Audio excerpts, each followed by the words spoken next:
رسولوں کا مرتبہ نبیوں سے اونچا ہے، اعلیٰ ہے۔ ان رسولوں میں 5 رسولوں کو کہتے ہیں اولوالعزم پیغمبر، جسے اللہ کا قرآن کہتا ہے فاصبر کما صبر اولوالعزم من الرسل، آپ ایسے صبر کریں جیسے اولوالعزم پیغمبروں نے صبر کیا۔ سورہ احزاب کی آیت نمبر 7، اس کے اندر اللہ تعالیٰ نے ان 5 اولوالعزم پیغمبروں کو ایک ہی جگہ پہ بیان کیا ہے۔ وَإِذْ أَخَذْنَا مِنَ النَّبِيِّينَ مِيثَاقَهُمْ، اور اس وقت کو یاد کرو جب ہم نے نبیوں سے پختہ عہد لیا۔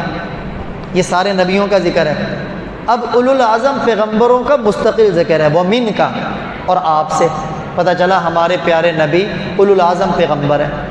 وَمِن نوح، اور نوح سے، وَإِبْرَاهِيم، اور ابراہیم سے، وَمُوسیٰ، اور موسیٰ سے، وعیسیٰ، اور عیسیٰ سے۔ تو یہ 5 اولوالعزم پیغمبر ہیں ہمارے پیارے آقا صلی اللہ علیہ وسلم۔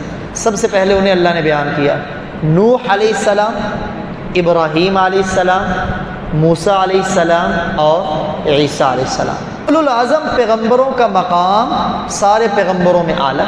ان 5 اولوالعزم پیغمبروں میں سب سے اونچی شان، سب سے اونچا مقام، سب سے اونچی عظمت وہ میرے اور آپ کے پیارے نبی جناب محمد الرسول اللہ صلی اللہ علیہ وآلہ وسلم کی ہے۔ آپ صلی اللہ علیہ وسلم خود فرما رہے ہیں انا سید ولد آدم، آدم علیہ السلام کی جتنی اولاد ہے نا، ساری اولاد کا میں سردار ہوں۔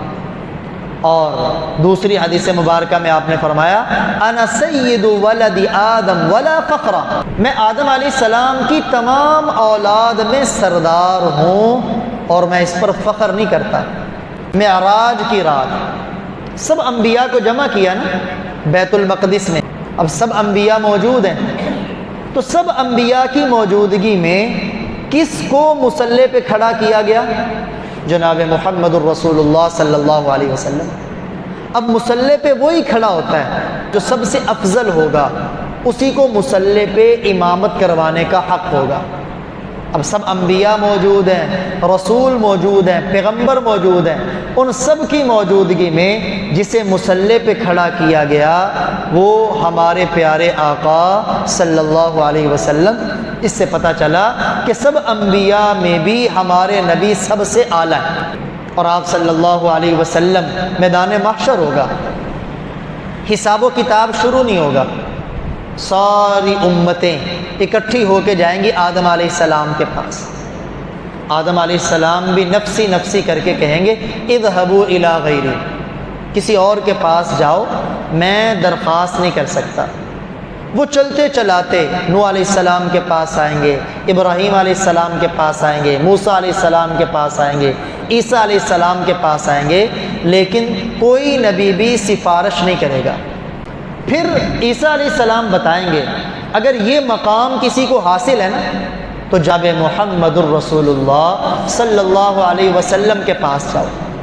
چنانچہ آپ کے پاس آئیں گے تو آپ فرمائیں گے ہاں یہ مقام اللہ نے مجھے ہی دیا ہے۔ پھر آپ سر سجدے میں رکھیں گے، اللہ کی وہ حمد و ثنا بیان کریں گے کہ اس جیسی حمد و ثنا نہ پہلے کسی نے کی ہوگی اور نہ بعد میں کوئی کر سکے گا، کہ اللہ فرمائیں گے ارفع رأسک، میرے محبوب اپنا سر تو اٹھائیں، سل مانگیے تو عطا، آپ مانگتے جائیے اللہ آپ کو عطا کرتا جائے گا، واشفع تشفع، آپ درخواست کرتے جائیں، سفارش کرتے جائیں، گارنٹی ہے آپ کی ساری سفارشیں قبول کی جائیں۔